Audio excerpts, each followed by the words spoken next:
अस्सलामुअलैकुम नाजरीन, आप देख रहे हैं हकीकत हाल प्रोग्राम और मैं हूं राजा बुरहान। बिस्मिल्लाहिर्रहमानिर्रहीम।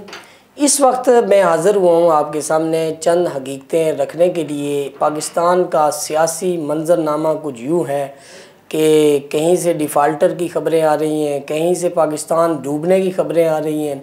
महंगाई ने एक बहुत बड़ा तूफ़ान मचा रखा है और गरीब शख्स तो अब जीने के लिए तरस रहा है। उसकी ज़िंदगी इतनी मुश्किल कर दी गई है कि एक मज़दूर और आम तबके का इंसान अब अपनी ज़िंदगी से भी ही वो महरूम होने वाला है। क्यों कि एक ही चीज़ उसकी जो रोज़ाना की आटा है, उसकी ग्रॉसरी है, उसकी खाने पीने की चीज़ें हैं, उससे उसको महरूम किया जा रहा है। अब पाकिस्तान जो दुनिया के अंदर 8वां गंदम पैदा करने वाला मुल्क है।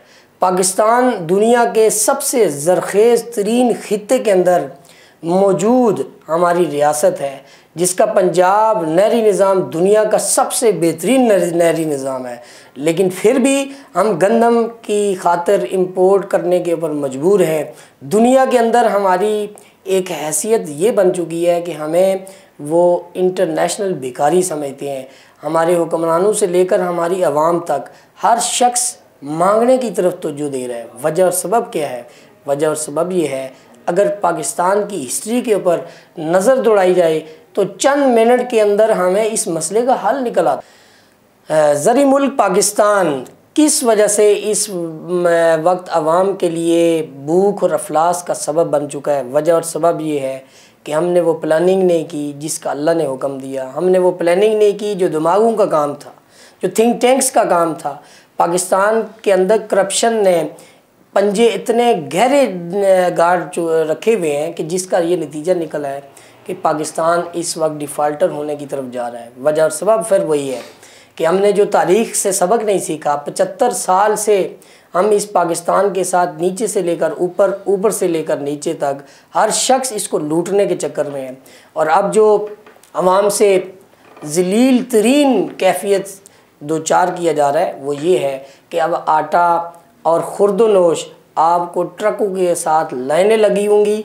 हज़ारों की लाइनों के अंदर आपको 10 किलो का तोड़ा मिलेगा। ये इस आवाम के साथ ज़्यादती है या नहीं है?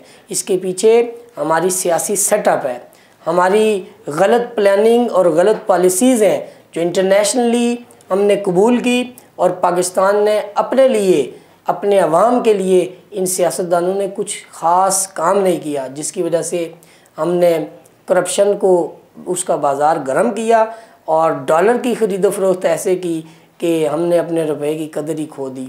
नाजरीन, हमारे मुल्क के अंदर जो हालात बनने जा रहे हैं, ये चोरी और डकैती की तरफ एक बहुत बड़ा रास्ता हमवार किया जा रहा है।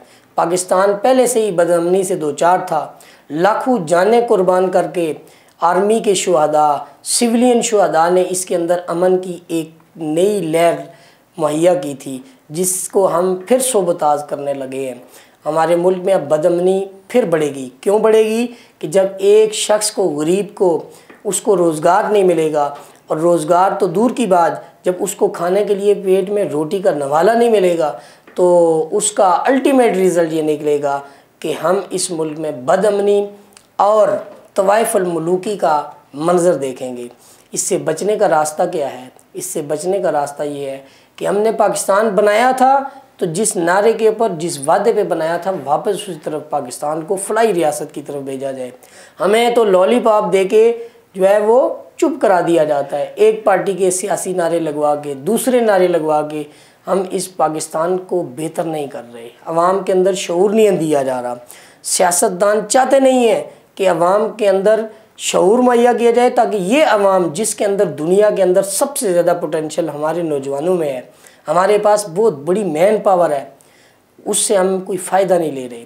हम बैरूनी मुल्कों में अपने नौजवानों को भेज के बहुत बड़ा ज़र मुबादला पाकिस्तान में ला सकते हैं। पाकिस्तान की ज़राअत को, एग्रीकल्चर लैंड जितनी भी हैं, उनको दोबारा किसानों को, फार्मर्स को मोटिवेट किया जाए, उनके लिए सस्ती जो है वो चीज़ें फराहम की जाए, हुकूमत ज़री आलात उनको दे, ताकि किसान मजबूत होगा तो पाकिस्तान मजबूत होगा। और पानी को खोला जाए, हिंदुस्तान से जो है वो पानी के मामलात के ऊपर बात की जाए, डिस्कशन की जाए और अपने पानियों को आज़ाद करवाया जाए। और दूसरे नंबर पाकिस्तान जिन चैलेंजेस में से दो चार है वो है हमारी माहौलियाती आलूदगी। पाकिस्तान के दरिया गंदगी के ढेर बन गए हैं, इसका समुंदर गंदा हो रहा है, इसकी झीलें और दरिया गंदे हो चुके हैं। वजह और सबब क्या है कि हमने प्लानिंग नहीं की, हमारी सोसाइटीज़ बन रही हैं और खेत खलियान कम हो रहे हैं, पंजाब बिक रहा है। लाखों सोसाइटियाँ पाकिस्तान में बन चुकी हैं इन 5-7 सालों में, जिसकी वजह से पाकिस्तान की ज़री ज़मीन कम हो गई है और बेतहाशा जो है वो अर्बनाइजेशन की वजह से डिफॉरेस्ट्रेशन हो रही है। पाकिस्तान माहौलियाती आलूदगी के अंदर फंसता जा रहा है। तो सोचिए, इन हुक्मरानों को भी सोचना चाहिए, सियासतदानों को भी सोचना चाहिए और हम सब आवाम का ये फ़र्ज़ है कि हम इस बात पे आएँ कि हमने पाकिस्तान के लिए काम करना है, तब ये महंगाई ख़त्म होगी। हम सब जब खड़े होंगे तो इंशाअल्लाह ये पाकिस्तान हमारे लिए अल्लाह का बहुत बड़ा तोहफ़ा है। हम मिलकर इसको दोबारा दुनिया की सबसे बेहतरीन वेलफेयर स्टेट बनाएंगे। आज के लिए इतना ही काफ़ी। इंशाअल्लाह देखते रहिए हकीकत हाल राजा बुरहान के साथ।